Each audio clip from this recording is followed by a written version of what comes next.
You know, Christmas is still a few weeks away, but I'm truly feeling like a kid on Christmas Eve night. They keep looking at the clock. They keep counting down the hours so they can get up and open the presents, wake the family up at 5, 6 a.m. That's how I'm feeling about this game coming up on Sunday because it's going to be a true test for the Chiefs. If they can win, phew, we're still alive. But if they lose, boy, are we in some serious, serious trouble. I just want the weekend to get here so I can just know which way I need to feel. Well, welcome in, Chiefs Kingdom, to Chiefs Latest, your one stop spot for everything Kansas City Chiefs in 15 minutes or less. It is your host, Calvin Silvers. Welcome in. As I mentioned, big game this weekend for the Chiefs against the Indianapolis Colts. We're going to break down this game plus more, but before we do, you guys know the drill.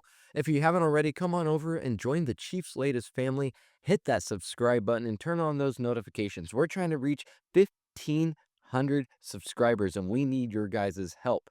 The plus side to all that by hitting that subscribe button is that we have daily, that's right, daily videos here Monday through Friday. So you're going to get plenty of action here regarding the Kansas City Chiefs. So if you haven't already, please hit that subscribe button, turn on those notifications as it not only helps me in the channel, but it's going to help you stay up to date with everything Kansas City Chiefs. Now, before we break down, the defense and the offense here coming into this game, we have to look at the injury report because Thursday brought some good news, at least on the Chiefs side. Kingsley Suamataia with that concussion, Xavier Worthy with that ankle issue, both got off the sideline and were limited. Again, not full participants, but at least were out there and participating in some kind of regard. Now, the Pacheco roller coaster, that, however, continues. He was a full go Wednesday, then he was back to limited yesterday with that MCL sprain. The run game desperately, and I mean desperately, needs him back near 100% because we don't trust anyone else besides Hunt to run the ball. Now, over on Indy side, Daniel Jones popped up limited with a calf issue. Local beat says that it's nothing major, so we'll know more after Steichen talks on Friday. But Tyquan Lewis, his groin, finally, he was limited at practice after missing 3 straight. Good sign if you're a Colts fan for their edge rotation. Charvarius Ward, Jalen Carlies, I talked about them yesterday. They were full participants again. Looks like both are closer to coming back from the IR this week. They could play against the Chiefs. That secondary just got a lot scarier. And then Grover Stewart, he got a vet rest day. Kenny Moore, he was back after his Wednesday off. Suamataia, Worthy trending up. That is huge. But Pacheco, that one hurts. Him taking a step back, I don't like that. Indy getting Ward back, Lewis practicing flips their script entirely as their defense is loading up while we're still patching some guys together. So that's how the injury report is looking. Again, we'll wait for some more answers later today. But let's go ahead and preview this Chiefs defense because the Colts roll into week 12 at 8-2 overall, fresh off a bye. They're really hungry to lock up their first AFC South crown since 2014. Jonathan Taylor is having an absolute monster year. He leads the league in rushing yards, 1,139, rushing touchdowns with 15, and yards per carry at 6. The dude can do everything. Power, speed, break tackles, he'll catch the ball. You name it. He'll do whatever you need him to do. And then again, Shane Steichen, head coach, play caller, has their offense clicking on absolute every level. They're first in points, 32.1, first in yards, 36.9 a game, and they are in the top 10 in both third and fourth down conversions this season. They really don't have a fault, it seems like. I mean, for real, you have to give Steichen immense credit for the scheme that not only he's built, but the trust and confidence that he's put back in his quarterback, Daniel Jones. I mean, remember, folks, this is the same Jones that had a 24-44-1 record with the Giants. Everyone thought his career was dead. And it all starts up front, of course. Quentin Nelson is the best guard in football, 90.4 run block grade, 0 sacks allowed, and he's only had 1 penalty all year. Their center, Tanner Bortolini, 23 years old. He's already second in PFF at his spot, and he hasn't given up a single sack. It's a strong offensive line. Jones is slinging it deep like never before. Career highs in yards per attempt at 8.3 and yards per catch at 11.9. Alec Pierce is averaging almost 21 yards per catch. So that deep threat, it's there and it's real. This offense spreads it around too, as the Colts have That's right, three different pass catchers, each with 500 plus receiving yards. Rookie tight end Tyler Warren is having a obviously smaller scale, but a Brock Bauer like rookie season. Our front seven better be on their A game, and I don't know what they are. Chris Jones is the only real interior threat that we have. Karloftis, Omenihu, they're going to be tested by two really good tackles here that the Colts have. Bolton, Tranquil, Chanel, they have to fly around. They have to fly to the ball. They have to shed blocks. They have to stay disciplined on play action. Colts love to grind the clock. They will bleed you dry. Complete opposite of here of what the Chiefs want to do. If we stuff Taylor early, force Jones to win it, he'll likely cough it up.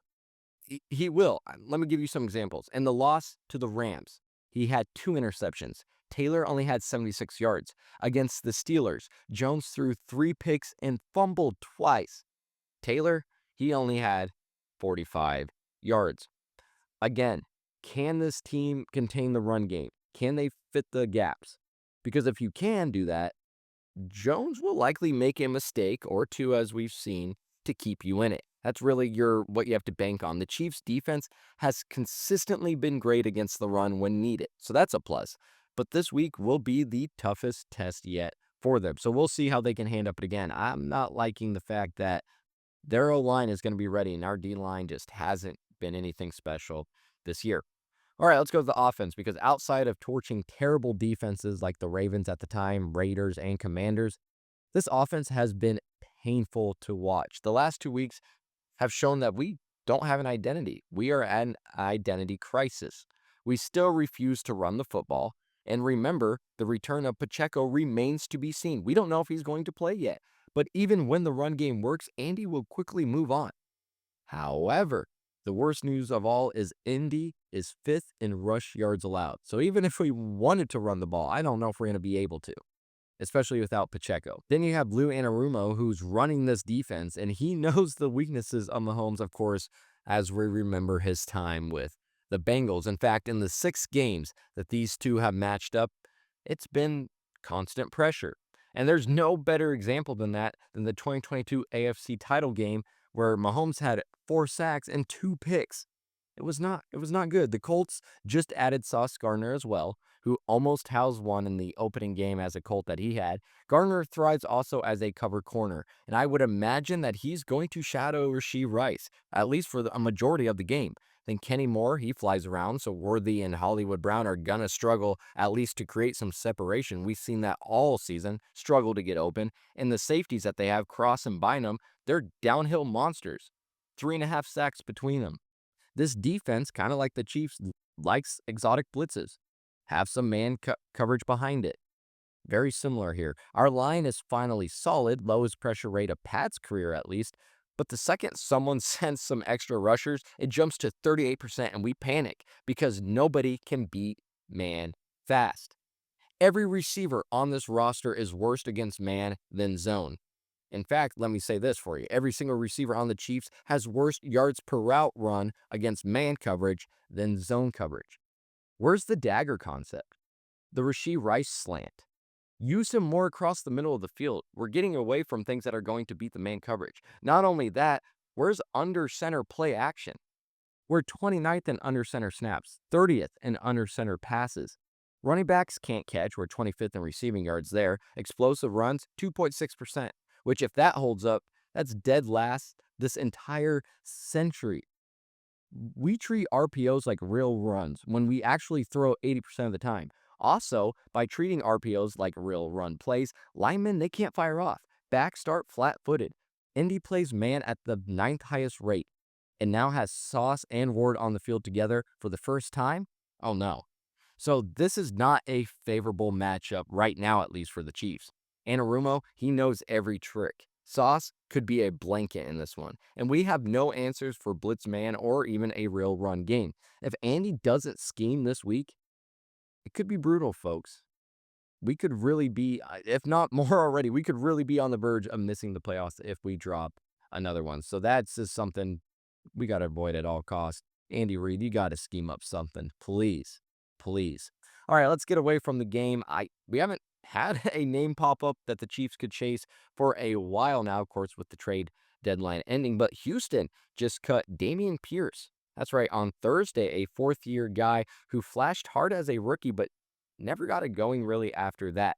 Texans want to ride Woody Marks, Nick Chubb right now, so Pierce, again, is on the street.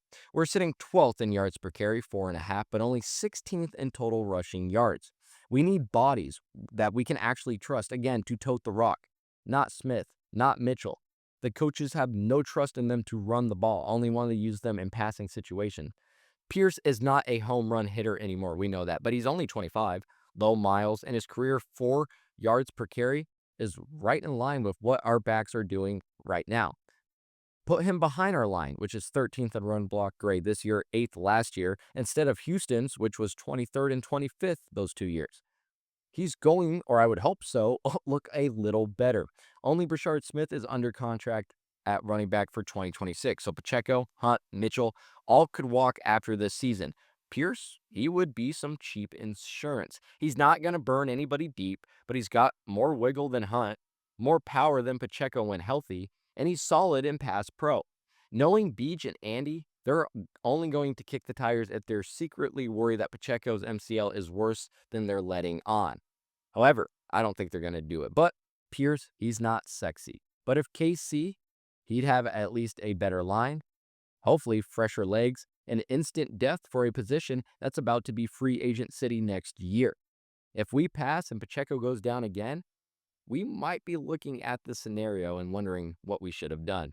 Well, that is all that I have for you guys on this lovely Friday. Go ahead and enjoy the weekend while you can, because we know Sunday is going to be stressful, but hopefully it'll be a great Sunday night, hopefully off a victory. Well, let me know what you think about this upcoming matchup with the Colts. And also, would you like to see Pierce in our running back room?